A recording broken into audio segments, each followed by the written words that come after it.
You must be freezing. Oh no, I'm warmer than I have been in a long time. You know, been in a lot of ditches in my life.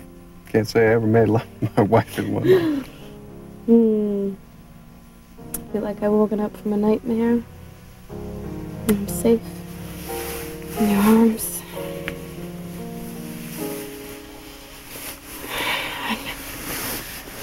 I saw Simon, and I told him that nothing had changed. I still felt the same way I did before I left. I think he really believes that it's over now, and that my time away just reinforced my decision. I know. I talked to him. He told me what you said.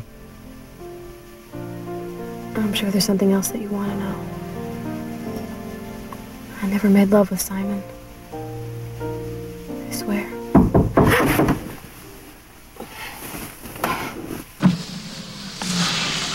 You two okay in there?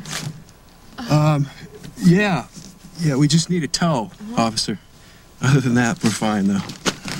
I can see that. No. Aren't you Emma's boy?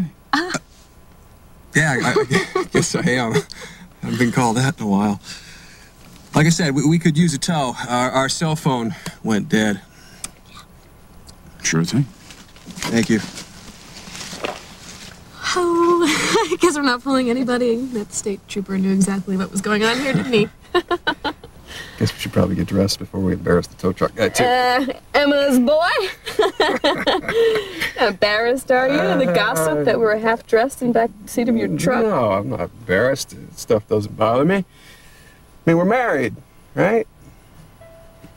Yeah, but you're thinking about something. Yeah, I was thinking about Rose.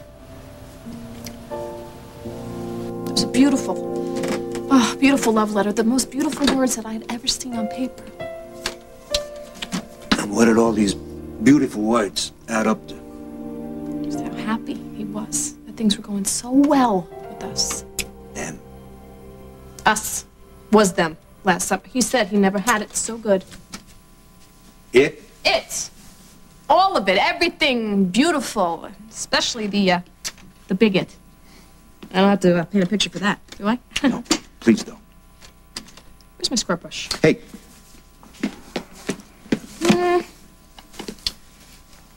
What did you do with this love letter? Lily will never see it. Maybe. What did you do with the freaking letter, Rose? I put it in her purse. Beautiful. Just beautiful. Oh, he's just gotta know the truth. I'm not just a cheap imitation for Lily. I'm special. He was happier with me than he was with her. What's wrong with Lily? What's wrong? Of all the goofs she ever made, this is the real mother. Oh, so, what's been going on? Is it Jennifer? What happened? Oh. The usual. We fight. I lose it. She storms out. Only this time she told me she's going to move out. Uh-oh. I didn't handle it very well. I just walked in from seeing Paul, and she started in on me, and I just wish I'd had a moment to think about my response. She started on you about what? Marrying Craig. Oh, you're gonna marry Craig? I didn't think I'd been gone that long. Well, I know it seems kind of sudden, but when I heard yes coming out of my mouth, it just sounded so right, and I don't know, it's just so strange now, because everything's kind of on hold.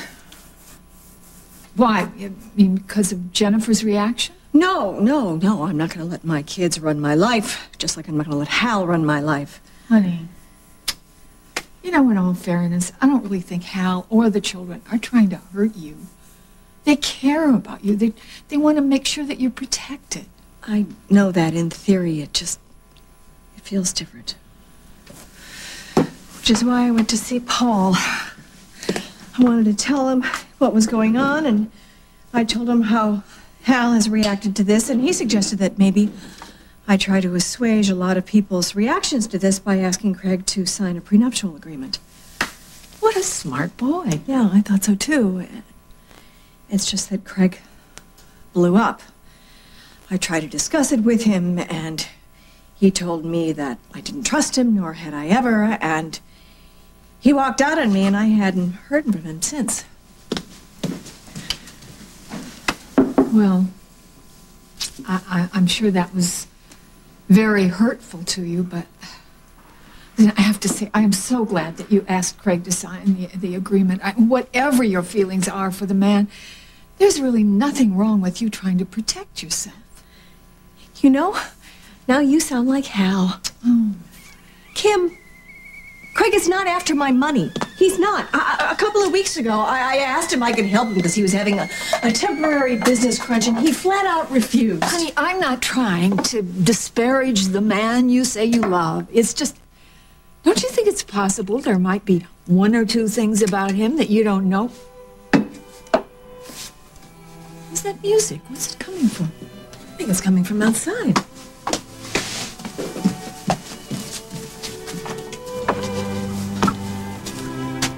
What in the world?